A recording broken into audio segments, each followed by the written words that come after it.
Women and Peace, Unlocking the Chains of Violence in 3 Minutes.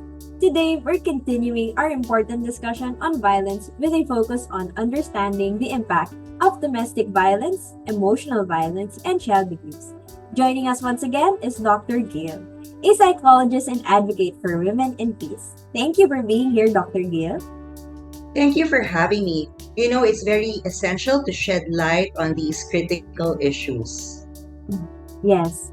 So, let's start with domestic violence. How would you describe it in simple terms?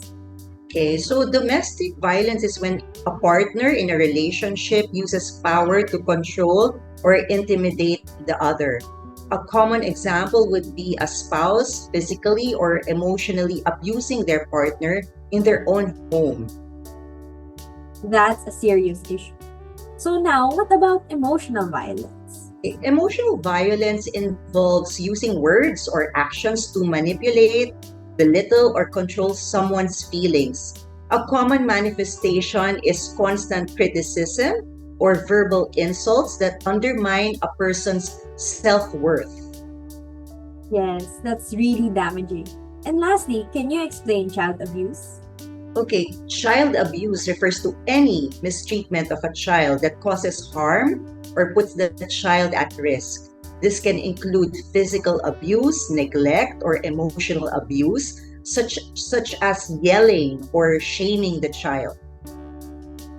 Thank you for those explanations, Dr. Gail. So now, can you tell us about the psychological effects of these abuses on individuals? Certainly, all three forms of violence can have severe psychological effects, including anxiety, depression, and issues with self-esteem. So victims may develop trust issues and have difficulty forming healthy relationships, which can impact their overall mental health and functioning in daily life. That's really concerning. It's clear that these issues can have lasting effects on individuals and families. So, what can our viewers do to help?